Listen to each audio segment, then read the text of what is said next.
Hi everyone, Mr. Burke here, and I'm going to record me illustrating a motor neuron. So this is for HBS activity 2.2.1, and this is just the motor neuron. So on my iPad display, which I'm going to switch to right now,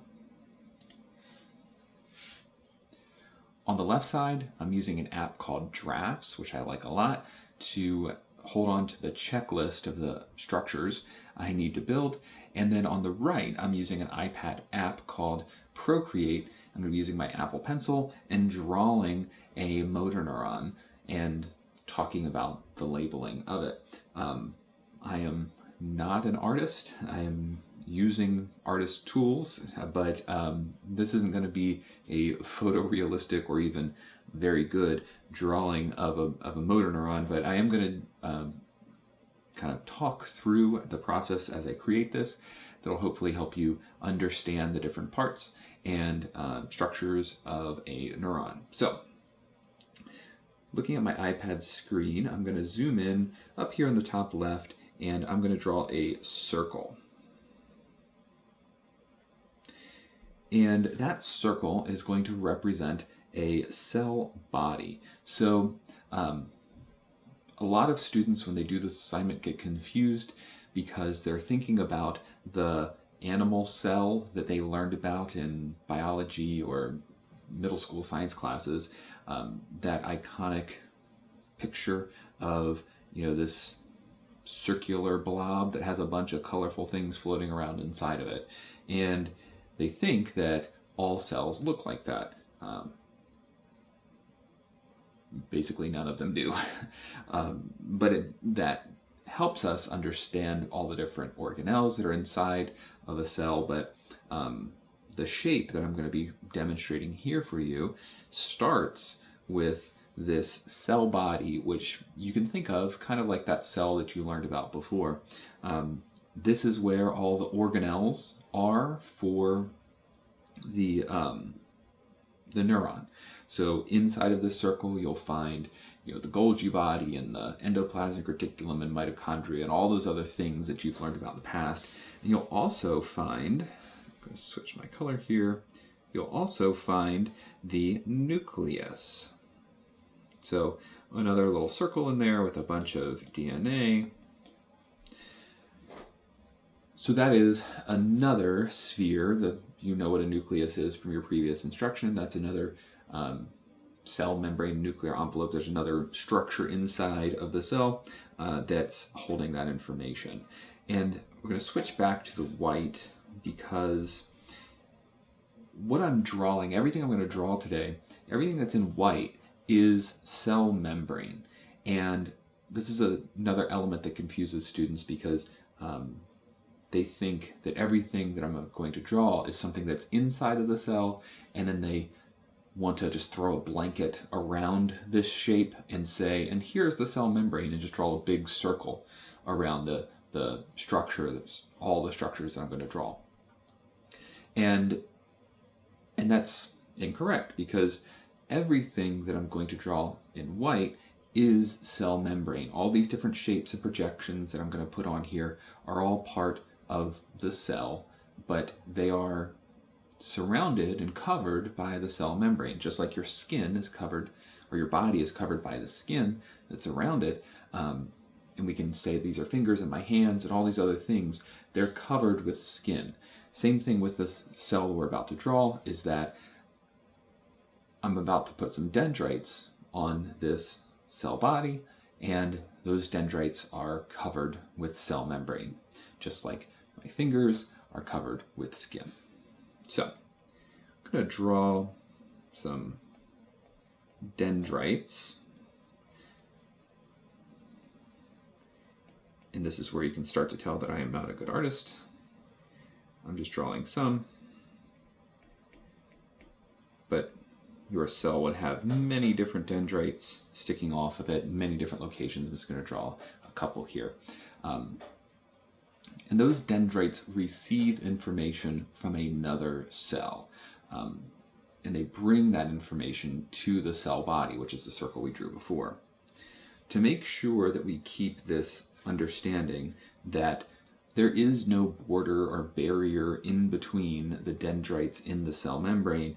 I'm going to erase the inside of that line that I drew before.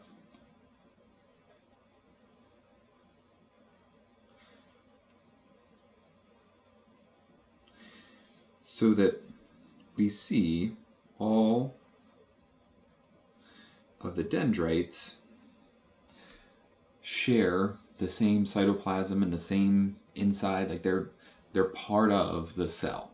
They're not separate, they're just projections off of the cell. So we have a nucleus in there and we have a cell membrane, and now I think we're caught up with our little checklist on the left. So zooming back out, we got this whole paper here.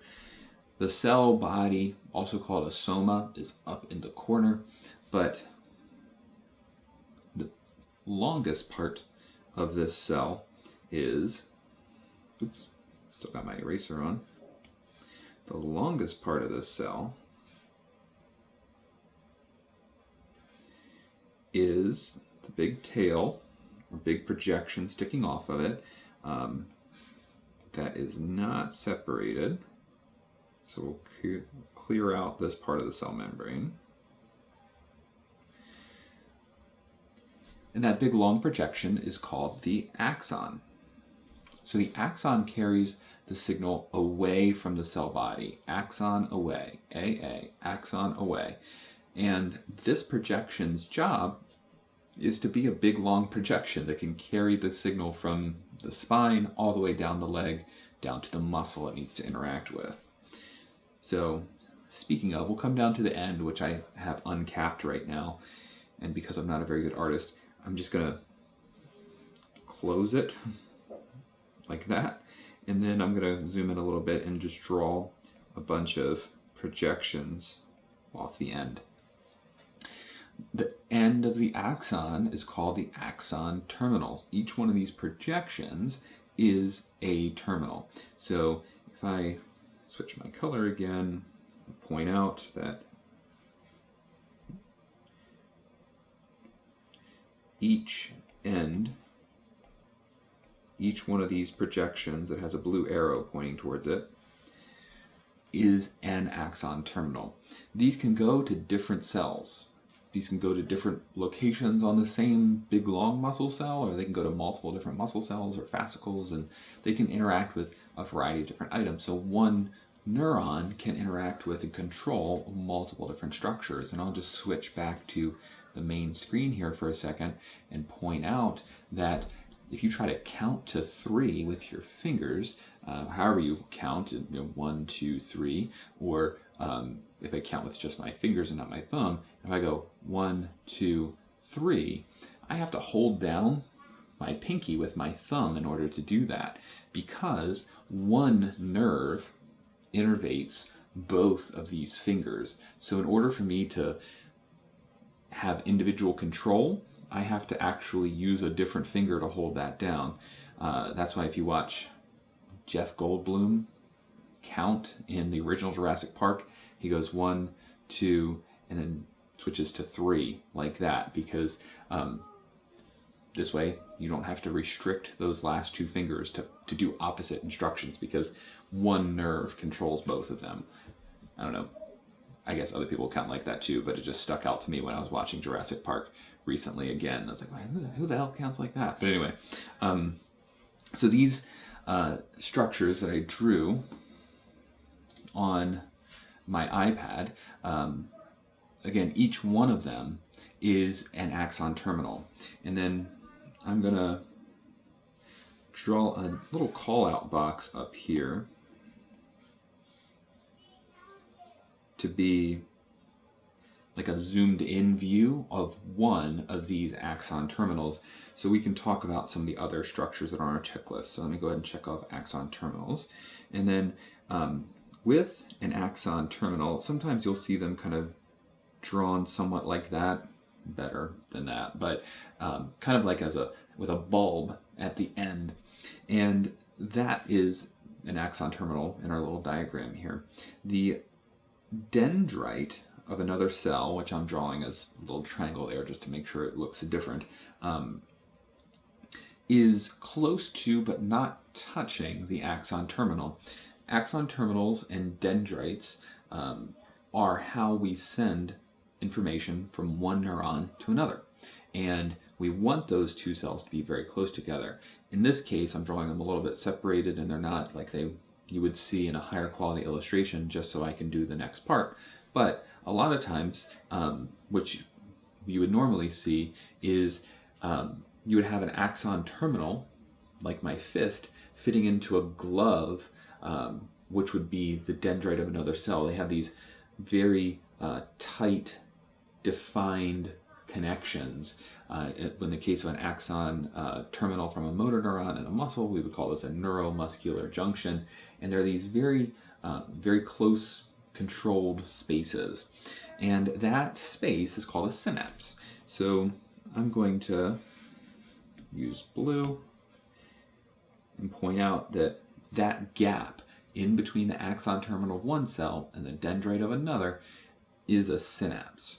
And the space S for synapse, space, synapse, space, SS, that space is important for the chemical communication between two cells. But what actually does the communicating, the synapse is the space where that happens, but what actually does the communicating is a neurotransmitter. So typically, neurotransmitters, these orange dots that I just drew, are stored in an axon terminal. They are molecules, relatively large molecules, that are kept in the axon terminal for when they need to be used again, and when they need to carry a signal from one cell to the other.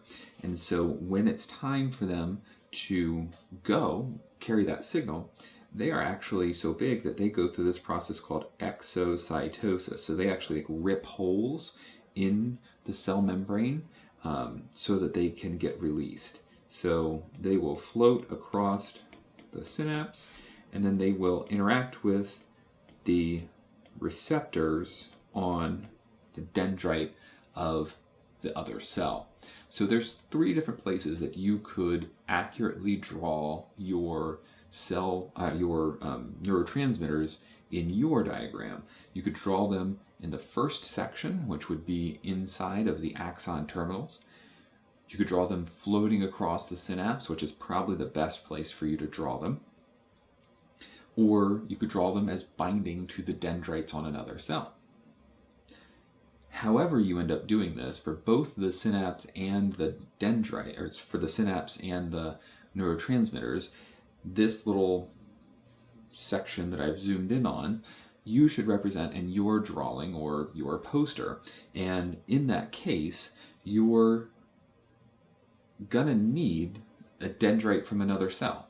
So you don't have to create an entire new cell, draw a whole one or whatever. All I need you to have on your illustration is just hanging off the edge of the paper, just a tiny little projection, a little finger of the other cell, the dendrite, just showing that the synapse is this very specific, highly defined space in between the axon terminal of one cell and the dendrite of another. It's not vaguely just the space around the end of the axon terminals.